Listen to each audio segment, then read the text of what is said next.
자, 우리 좌우에 계신 분들과 인사하겠습니다. 주 안에서 사랑하고 축복합니다. 인사하겠습니다.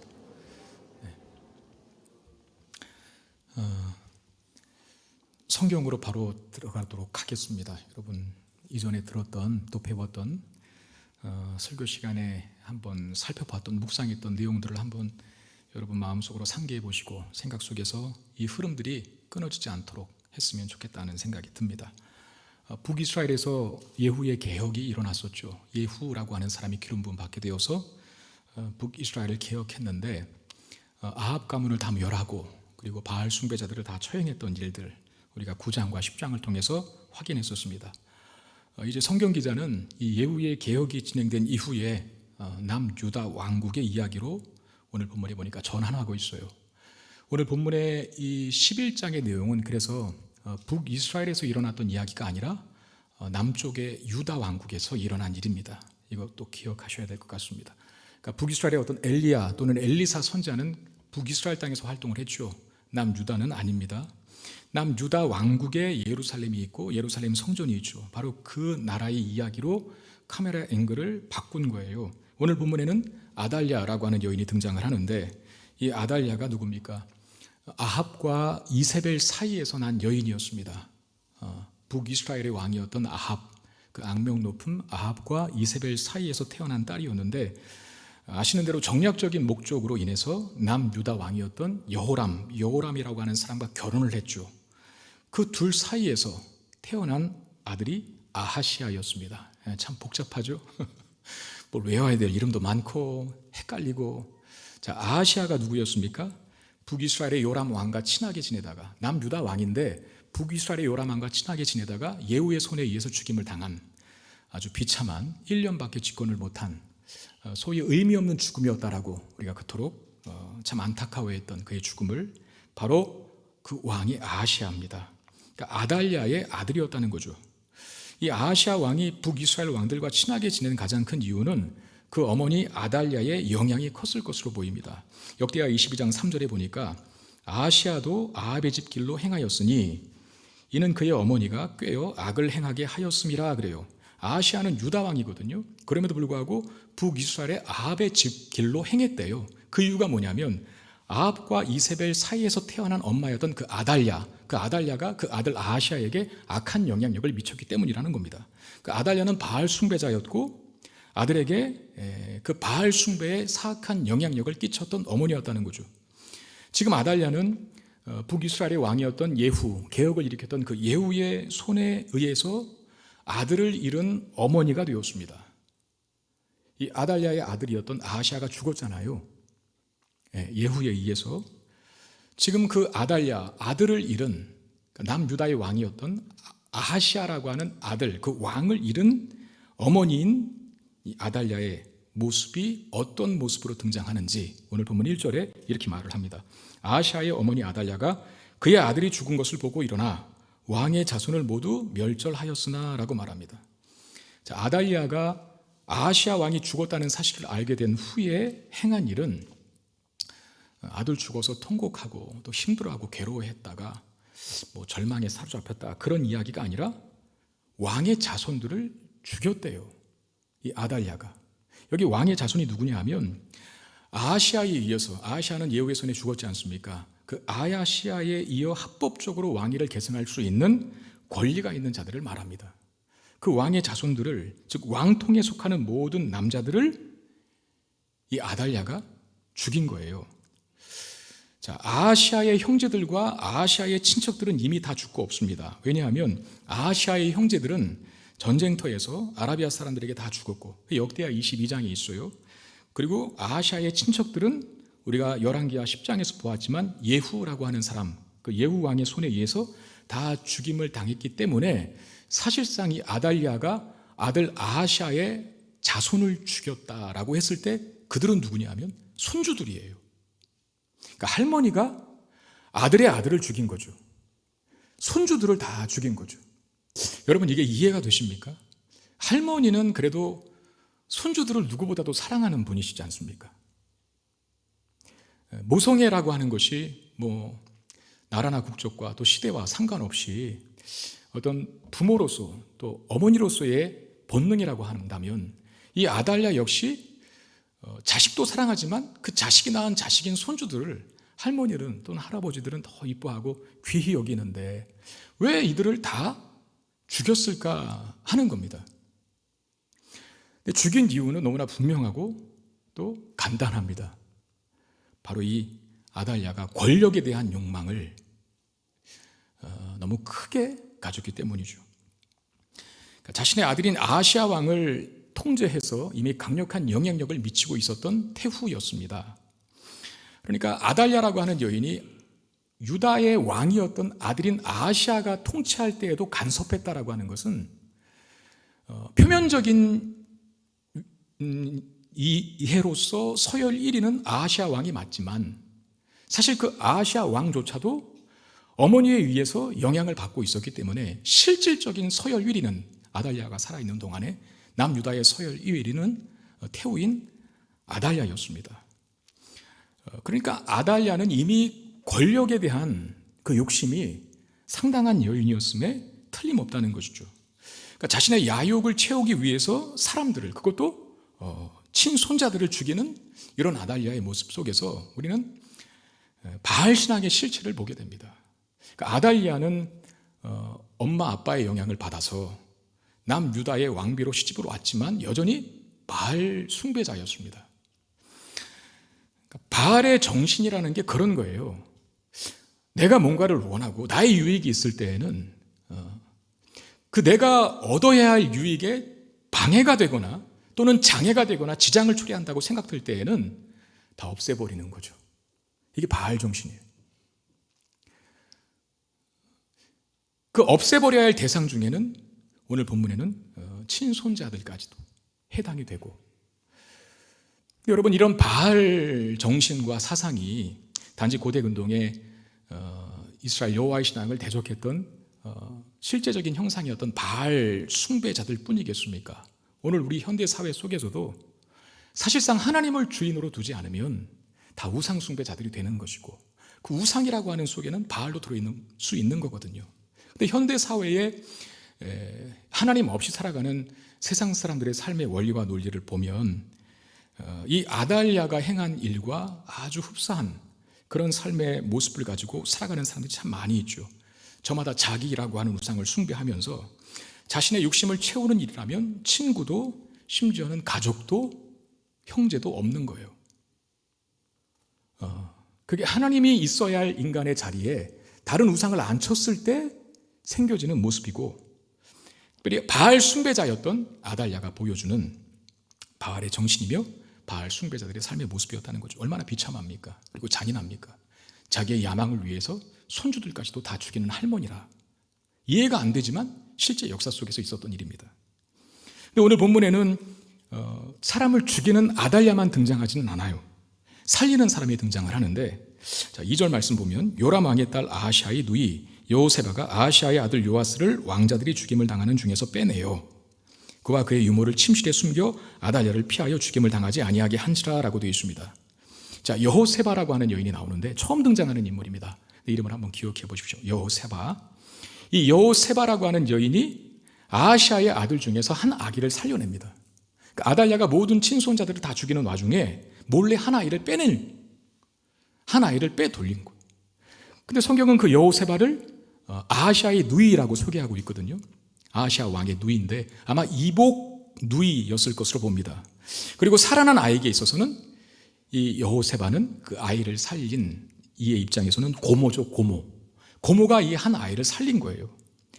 근데 그녀가 왕손 한 아이를 빼돌려 그의 목숨을 살리는데 성경인 그를, 그 아기의 이름을 요아스라고 그렇게 부릅니다. 무려 6년 동안을 이 아이를 숨기게 되는데 어디서 숨겼냐 하면 여호와의 성전에서 숨겨 지내게 됩니다. 3절에 요아스가 그와 함께 여호와의 성전에 6년을 숨어 있는 동안에 아달랴가 나라를 다스렸더라라고 되어 있는데요. 자, 3절이 참 묘한 여운이 남죠. 사실상 남유다의 왕들은 다윗의 후손들이 왕위를 이어가야 되는 거거든요. 근데 아달랴는 다윗의 후손이 아니지 않습니까? 근데 지금 6년 동안을 남유다의 왕의 왕으로 집권하고 있어요, 여자가. 그러니까 아달랴 북이스라엘 사람이었고, 그리고 다윗의 후손이 아닌 북이스라엘과 남유다를 통틀어서 유일한 여왕이었습니다. 그 여인이, 즉 아달랴 여왕이 6년을 남유다의 진짜 왕처럼 군림하고 남유다 사람들을 지배해요. 근데 사실 진짜 왕이 아니지 않습니까? 하나님이 약속하신 왕이 아니지 않습니까? 하나님이 약속하신 남유다의 왕들은 다윗의 후손들이 되어야 하거든요.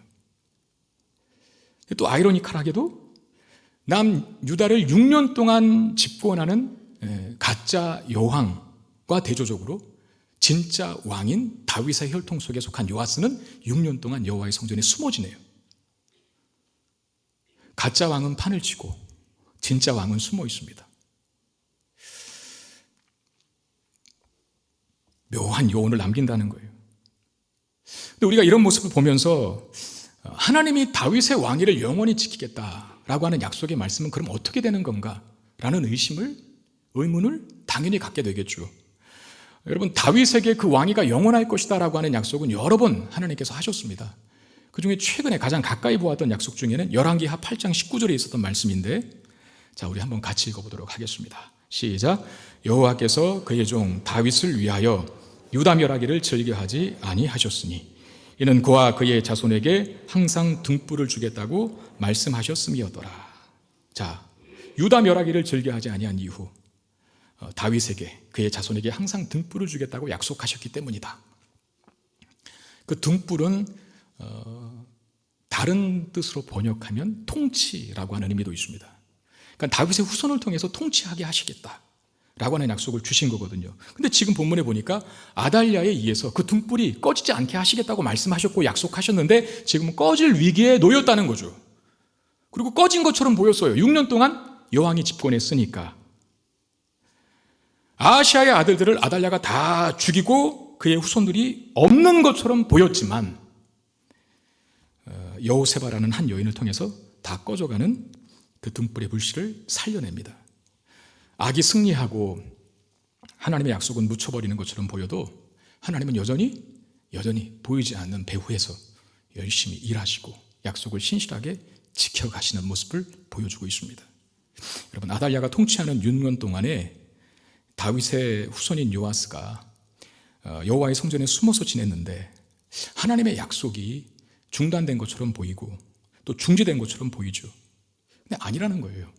하나님은 보이지 않는 곳에서 여전히 그 약속의 말씀의 성취를, 그 말씀을 신실하게 지켜가시는 일들을 계속하고 있었다라고 하는 것이죠. 예수님께서 하나님 나라를 비유로 설명하실 때 오늘 본문의 사건과 굉장히 유사한 하나님 나라 확장의 비유를 들자면 단연 섬 아래 가루 속에 들어간 한 줌의 누룩 비유일 것입니다. 어마어마하게 많은 가루 속에 들어간 한 줌의 누룩은 들어가자마자 섞여버리면 그 자체의 흔적을 감추죠. 섬 아래 가루 속에 들어간 한 줌의 누룩을 구별해낼 수 있습니까? 없어요. 그냥 밀가루처럼 보이겠죠. 그런데 때가 되면 그 가루 속에 들어간 누룩 때문에 가루 전체가 부풀려져요. 하나님의 나라가 그렇다는 거예요. 없어진 것처럼 보이지만, 진 것처럼 보이지만, 삼켜진 것처럼 보이지만 하나님이 열심히 일하셔서 때가 되면 그 열매들을 드러내시는 것. 겨자씨 한 알 비유도 마찬가지지 않습니까? 대지에 심기어진, 땅에 심기어진 겨자씨 한 알, 얼마나 작습니까? 대지에 심기어진 겨자씨 한 알은 그야말로 흔적조차 없어지는 거거든요. 땅에 삼키어지고 땅에 묻혀버리는 겁니다. 그런데 때가 되면 씨앗이 트고 순이 움돋고 나무가 되는, 그것이 하나님의 나라의 확장의 원리다라고 예수님께서 말씀하셨는데 무슨 뜻입니까? 보이지 않지만, 만져지지 않지만 하나님의 나라는 확장되고 있듯이 오늘 본문에서는 하나님 지키신 약속, 그 약속이 깨질 것 같고 지켜지지 않을 것 같지만 여전히 하나님이 일하셔서 당신의 신실하심을 보여주신다는 것입니다. 그렇다면 왜 이 여호세바라고 하는 여인은 그 아기를 숨겼을까 하는 점입니다. 여러분, 아달랴라고 하는 당시에 이제 최고 권력자가 왕이 없는 사이에 본인의 권력을 다 이제 얻어서 그 권력을 행사하는 위치에 있지 않습니까? 그 여인이 다 죽이려고 하는 그 아하시아의 아들들을 다 죽여버린, 근데 한 아이를 숨겼다라고 하는 것은 이 여호세바의 입장에서는 그거 목숨 건 행동이거든요. 근데 왜 그런 목숨 건 무모한 행동을 이 여인이 하고 말았을까 하는 건데, 아달랴가 친손주들까지 죽여가면서까지 얻으려고 했던 것은 권력이었거든요. 권력에 대한 욕망과 야욕, 그것이었다라고 한다면 자기의 목숨을 걸면서까지 살려낸 이유, 여호세바는 무엇 때문이냐면 언약 때문입니다. 하나님 말씀, 그 하나님 말씀의 성취를 위해서 자기 한 몸을 드린 거예요.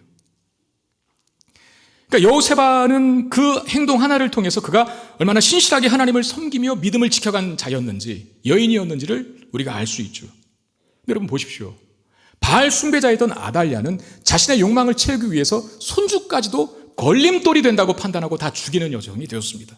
근데 반대로 여호세바는 자기의 목숨을 걸고 하나님 말씀을 지켜가기 위해서 한 아기를 살립니다.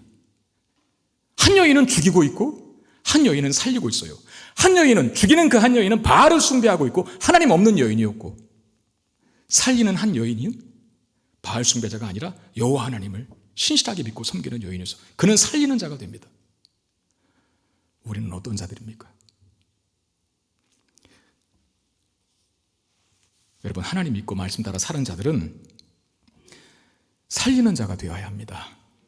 그 일에 위협이 있고 어려움이 있어도 여호세바가 목숨을 걸고 하나님 말씀의 성취를 위해서 달려갔던 것처럼 우리도 그 자신을 그 말씀의 성취 위에 던질 수 있어야 돼요.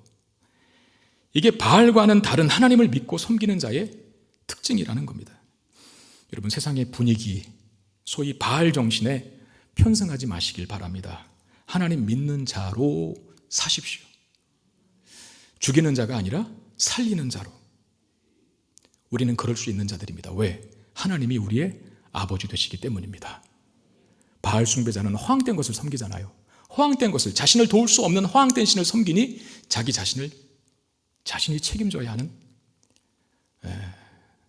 숨막히는 부담감 속에 살아야 해요. 그래서 손주들까지 죽이는 겁니다. 하나님을 아버지로 모신 우리들은 죽이지 않아도 내가 살 수 있다는 것을 압니다. 심지어 도와줘도, 내 경쟁자를 도와줘도 하나님이 나의 아버지 되시니 나의 삶을 책임질 것이라 라고 하는 믿음이 우리를 관대하고 너그럽게 만들 수 있는 거죠. 바알과는 전혀 다른 모습, 하나님을 섬기고 있는 여호세바라고 하는 여인의 모습을 통해서 확인하게 되는 거고요. 이 아달랴가 남유다를 통치한 지 6년의 시간이 흐릅니다. 그리고 7년째 되는 날 드디어 거사를 계획하는 이가 등장을 하는데, 그를 누구라고 하냐면 여호야다. 참 외울 이름 많죠? 헷갈려 죽겠네요. 저도 설교하다가 가끔씩 제가 설교한 영상을 다시 들어보면 다른 사람 이름을 자꾸 언급하고 앉아있더라고요. 제가 저도 헷갈리는데 여러분들은 얼마나 더 헷갈릴까 싶어요. 그래도 핵심을 잘 정리하셔서 여러분 잘 이해하시면서 들을 수 있었으면 좋겠습니다. 7년째의 거사를 일으킬 사람이 등장하는데 그가 누구라고요? 여호야다. 여호야다는 오늘 본문에 보니까 제사장으로 소개하고 있습니다. 대제사장이었을 것으로 봐요. 그리고 아까 한 아기를 살렸던 그 아기의 고모 누구라고요? 여호세바의 남편이에요. 여호야다가. 그가 거사를 이제 계획합니다. 이 여호야다가 주도한 거사가 뭐냐면, 자 4절에 7째 해에 여호야다가 사람을 보내 가릿 사람의 백부장들과 호위병의 백부장들을 불러들이고 여호와의 성전으로 들어가서 그들과 언약을 맺고 그들에게 여호와의 성전에서 맹세하게 한 후에 뭘 보여줬다고요? 왕자를 보여줬다라고 되어 있습니다. 자, 제사장이니까 어떤 성전의 업무와 경례의 어떤 질서라든지 또 체계를 잘 알 것 아닙니까? 예루살렘에서 일어난 일이다 보니까 예루살렘의 왕궁을 지키는 부대와 그리고 성전을 지키는 부대가 있었어요. 하나는 호위되고 하나는 경호대대입니다. 백부장들을 불렀다 그래요. 그 백부장들은 100명씩 되는 군인을 통솔하는, 오늘날로 말하면 장교 정도 되는 그런 군인들입니다. 그들을 불러놓고 성전으로 데리고 갑니다. 그리고 누구를 보여주냐면 이제 7살 된, 왜냐하면 6년 동안 숨겨져 있었으니까요, 7살 된 다윗의 왕통의 계승자인 요아스를 보여줍니다. 저는 이게 만약에 영화화 됐다면, 영화로 만들어졌다면 그 백부장들과 그 군인들이 그 아이를 소개받고 난 다음에 감격스러운 눈물을 흘리지 않았을까 싶어요. 다 죽은 줄 알았는데, 이제 끝난 줄 알았는데 불씨가 남아있다니. 얼마나 감격스러웠을까 생각을 하거든요. 여호야다는 그들을 부른 이유 단 하나, 비정상을 정상으로 바꾸기 위해서. 다시 말하면 하나님의 언약, 즉 다윗의 후손이 왕이 되어야 한다라고 하는 그 언약을 성취하기 위하여 성전과 왕궁을 지키는 호위병들과 경호부대를 어떻게 배치해야 하는지 백부장들에게 지시합니다. 5절과 8절이 그 이야기를 기록하고 있는데, 이 거사가 진행된 날을 어떤 날이라고 성경이 말하고 있냐면, 밝혀주고 있냐면 안식일이라 그래요. 여러분 참 묘하죠? 이 거사가 일어난 해가 몇 년째 되는 해였다고요? 아달랴가 왕이 된 후에 7년째. 여러분 이스라엘 사람들에게서 7년은 무슨 뜻입니까? 안식년이요. 안식년. 7일째 되는 안식일에 이 거사를 치르려고 합니다. 왜 그랬냐면 군대의 교대를 이용하는 거죠. 성전과 또 왕궁을 지키는 호위대와 경호대대가 비범병들이 있고 당범병들이 있잖아요. 밤새 근무를 선 사람들은 교대해야 되지 않습니까? 교대하는 그 찰나의 타이밍에 다 모여라 라고 하는 거죠. 그러니까 비범병만 있는 것도 아니고 당범병만 있는 것도 아니고 비범병과 당병병이 다 함께 있는 큰 규모의 군대를 소집한 거죠. 그리고 다 모여 있으라는 겁니다. 이 군대를 움직이는 여호야다라고 하는 제사장, 그 권력이 얼마나 큰가 하는 생각을 해보게 되는데, 사실상 이 일이 굉장히 어려울 수 있는 이유 중에 하나는 아달랴가 눈 부릅뜨고 살아있거든요. 그리고 이 여왕이 모르겠어요. 어느 정도의 기반을 잘 닦아놨는지는 모르겠지만 6년을 집권했다라고 하는 것은 쉬운 일이 아니거든요. 우리 목회자들도 그런 불문율이 있지 않습니까? 부교육자들이 부서 사역을 할 때 그 부서에서 최소한 3년 정도는 같이 사역을 해야 신뢰감이 생기고 또 리더십이 생긴다라고 말을 해요. 담임 목회자는 좀 더 길겠죠. 한 5년 정도, 한 6년 정도. 그러면 서로 신뢰감이 생기고 어느 정도는 리더십도 발휘되고 기반이 닦인다는 겁니다. 근데 아달랴라고 하는 여왕이 남유다 땅이긴 했지만 6년 동안 집권했다는 것은 사실상 이제 모든 걸 평정했다는 뜻이기도 합니다. 근데 그 아달랴라고 하는 여왕이 여전히 건재한 상황에서 여호야다라고 하는 제사장이 군대를 움직이고 있어요. 그것도 제법 큰 군대를. 이게 가능했던 이유가 무엇 때문입니까? 성전 체계의 복잡함을 이용한 것이라 학자들은 말하는데, 제가 대표적으로 리처드 넬슨이라고 하는 신학자가 있는데 이 부분을 이렇게 해석을 해놨더라고요. 제가 읽어드리겠습니다. 이 계획은 호위대의 특수한 안식일 임무 교대 과정에서 발생되는 복잡성을 이용함으로써 평상시의 일과를 깨트리는 교란 행위이며 아달랴로부터 이 혁명을 저지할 병력을 박탈하는 것이다 라고 그랬어요. 안식일에 행한 이유가 있다는 겁니다. 가장 성전이 북적북적할 때, 그리고 많은 군대가 모여 있을 때, 그리고 성전의 체계와 법을 잘 아는 자들이 유리한 상황으로 만들어가는 거죠. 근데 여러분 아달랴는 여호와를 섬기는 여인이 아니었죠. 아달랴는 바알 숭배자였습니다. 바알 숭배자인 아달랴가 여호와의 성전의 체계와 법에 관심이 있을까요, 없을까요? 없어요. 그냥 놔주고 있는 거죠. 그냥 허락하고만 있는 것이지 자기가 직접 적극적으로 나가서 무슨 성전을 보수한다든가, 나는 내가 여호와 믿지 않지만 그래도 너희 종교 참 훌륭하다고 생각해, 내가 많이 도와줄게 라고 하지도 않았어요. 성전 체계와 구체적인 법에 대해서 그는 우매한 자였고, 그 우매함이 결국은 반역을 성공하게 만드는 아달랴에게는 화근이 되는 빌미가 됩니다. 근데 반대로 개혁을 일으키는 개혁 세력들에게 있어서 성전의 법에 익숙한 것은 그들에게 복이었죠. 복.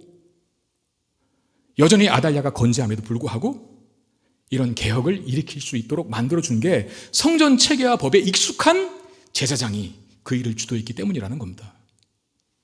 여러분, 세상 사람들은 우리가 하는 일, 즉 주일날 예배에 와서 이 예배 의식에 참여하는 일에 대해서 관심이 없습니다.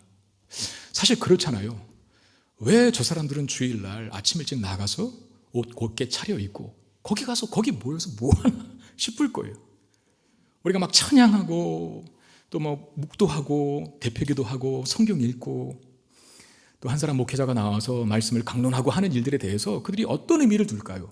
왜 저런 이상한 짓들을 행하지? 특별히 성찬식이 만약에 있는 경우라고 한다면, 아니 떡을 주려면 좀 많이 주지, 손톱만한 그 토막 먹으면서 왜 이렇게 저렇게 울까? 포도주 주면서 왜 그걸 자꾸 피라고 하지? 도무지 이해를 못합니다, 세상 사람들은. 근데 우리는 알죠, 이게 얼마나 우리 영혼을 유익하게 하는지. 세상 사람들은 주일에 우리가 모이는 이유를 몰라요. 그들은 주일이라는 표현조차 사용하지 않습니다. 그냥 일요일 또는 쉬는 날이라고 말하죠. 근데 우리는 이 주일의 의미를 압니다.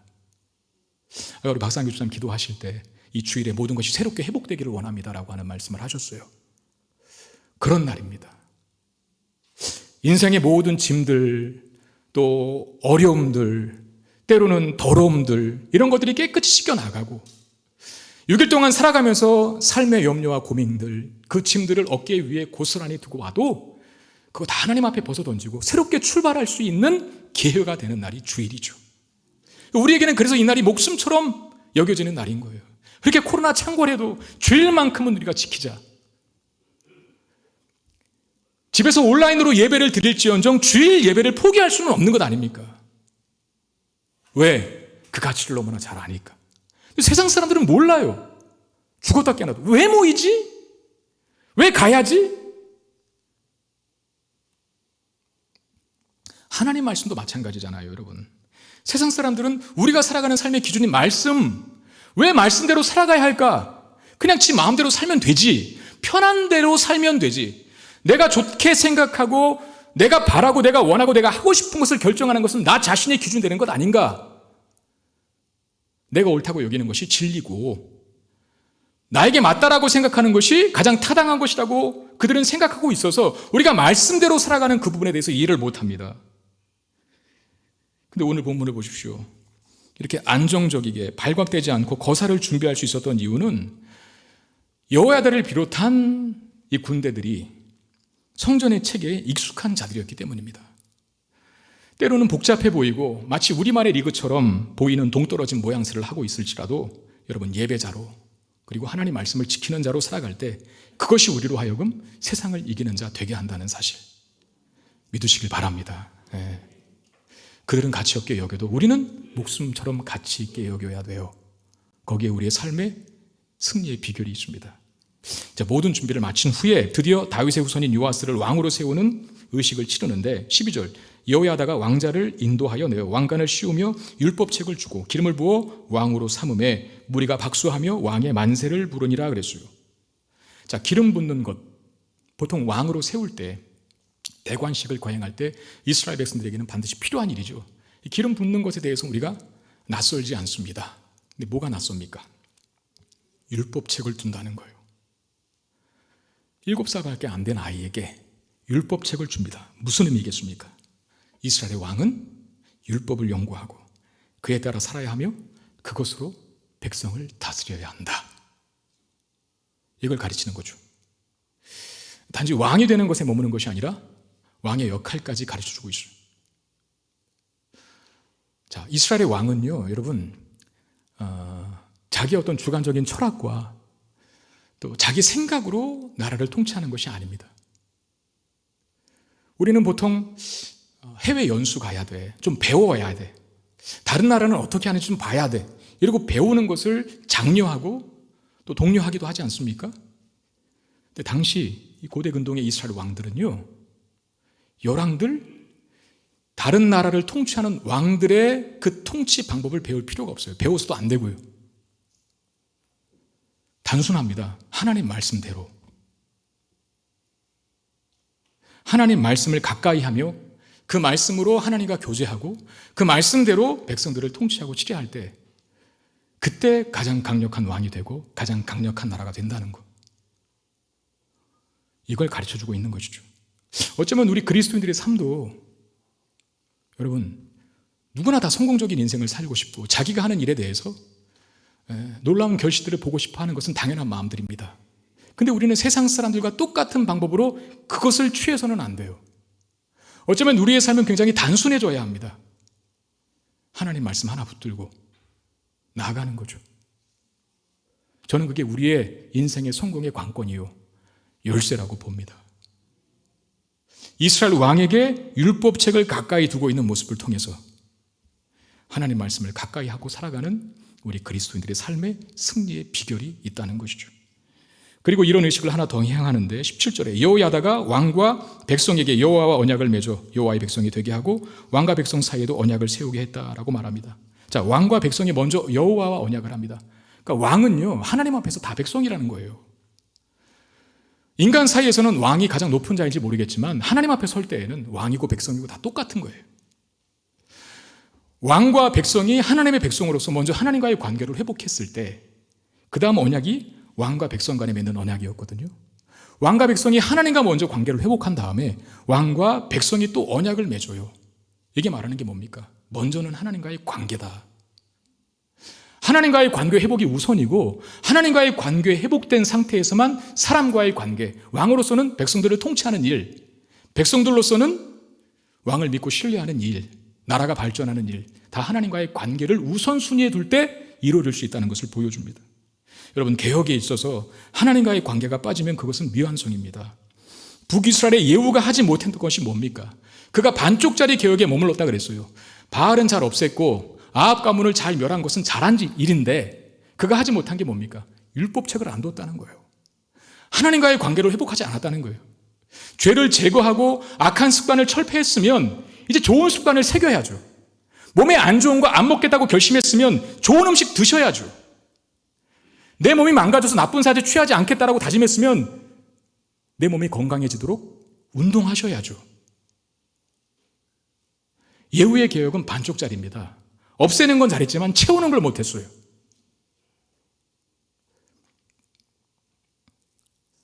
진정한 개혁은 죄를 멀리하고 하나님을 가까이 하는 것. 그게 진정한 개혁이고 그 개혁이 이루어질 때 비로소 평안이 찾아오게 되는 것이죠. 이 여호야다의 주도로 요아스를 왕으로 세우게 되는 사건을 이제 아달랴가 알게 됩니다. 아달랴가 어떻게 반응을 하는지, 자 14절 말씀 보십시오. 봄에 왕의 규례대로 단 위에 섰고 장관들과 나팔수가 왕의 곁에 모셔 섰으며 온 백성이 즐거워하여 나팔을 부는지다. 아달랴가 옷을 찢으며 외치되 반역이로다 반역이로다 하매 그랬어요. 여러분, 이것도 굉장히 큰 대조를 다루고 있거든요. 자, 다윗의 후손인 요아스가 사실 진짜 왕이잖아요. 그 진짜 왕이 비로소 등극했어요, 왕으로. 그래서 한쪽은 즐거워하고 노래를 부릅니다. 근데 한 사람은 아달랴겠죠. 아달랴는 어떻게 했다고요? 옷을 찢고 반역이로다 반역이로다 외치다가 결국은 죽어요. 제가 예후의 개혁 때부터 자주 드리는 말씀입니다만 우리의 진정한 왕은 누구십니까? 예수님이십니다. 예수님은 반드시 다시 오실 줄 믿습니다. 그 진정한 왕이신 예수님께서 다시 오실 때 인류는 딱 두 부류로 나눠져요. 하나는 노래를 부르는 부류, 하나는 비명을 지르는 부류. 바라옵기는 저와 여러분들이 노래를 부르는 자가 되기를 바랍니다. 그러려면 어떻게 됩니까? 오늘 내가 누구의 편에 서서 살아가느냐 하는 거죠. 아달랴가 집권하는 악이 범람하고 악이 선을 집어삼킬 것 같은 이 상황과 현실 속에서 하나님 편에 서서 살아갔던 여호세바와 그의 남편인 여호야다, 특별히 여호야다가 어떤 위로를, 어떤 상을 받는지 역대하 24장 15절 16절 이런 말씀이 있습니다. 여호야다가 나이가 많고 늙어서 죽으니 죽을 때에 130세라 무리가 다윗성 여러 왕의 묘실 중에 장사하였으니 이는 그가 이스라엘과 하나님과 그의 성전에 대하여 선을 행하였음이더라 그래요.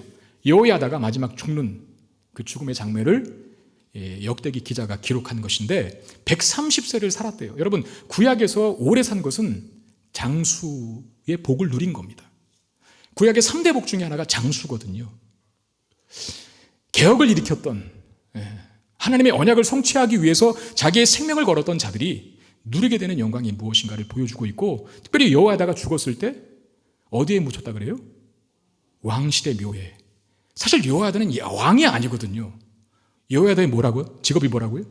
하는 일이 제사장입니다. 근데 제사장이 왜 왕실의 묘시에 들어갈까요? 그만큼 하나님이 그것을,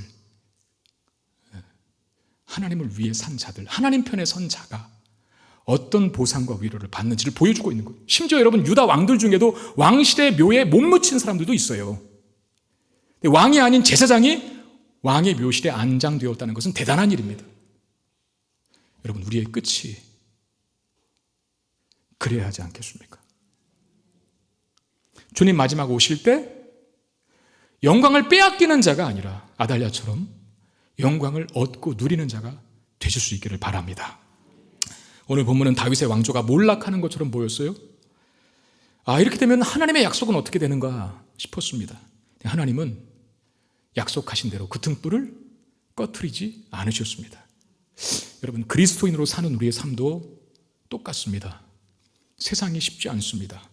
우리는 꼭 몰락할 것 같고 금방이라도 꺼져버릴 것 같은 등불의 모습을 하고 삽니다. 그러나 안심하십시오. 왜? 우리의 등불은 꺼지지 않는데 그 이유는 하나님은 꺼져가는 등불을 끄지 않으시는 분이시기 때문입니다. 우리에게 영원한 등불을 주셨죠. 그분이 누구십니까? 예수 그리스도십니다. 영원한 등불 대신 누구에도 그 왕위를 빼앗기지 않고 우리를 완전하게 통치하시는 꺼지지 않는 등불 대신 예수 그리스도가 이 땅에 오셨고 우리의 주인이요 왕이 되셨습니다. 그러므로 살다가 겪게 되는 꺼져가는 것 같은 인생의 시련과 고난을 만나도 안심하시고, 왜 하나님 일하시는가, 하나님 여기 계시는가, 우리의 어려움을 보시는가 싶은 상황 속에 놓일지라도 하나님이 여전히 때로는 보이지 않고 만져지지 않고 느낄 수 없지만 여전히 우리와 함께 하시며 당신의 약속의 성취를 위해, 우리를 위해 오늘도 일하고 계신다는 사실을 믿는 믿음 가질 수 있게 되기를 바랍니다.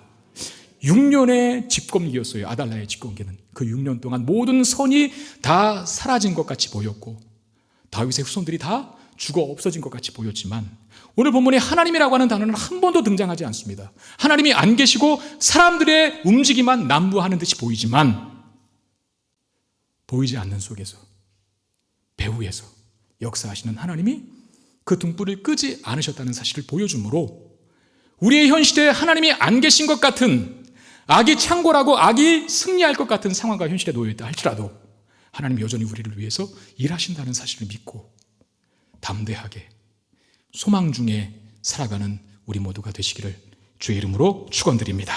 기도하겠습니다. 하나님, 꺼져가는 등불을 끄지 않으시는 하나님이 우리의 하나님이심을 고백합니다.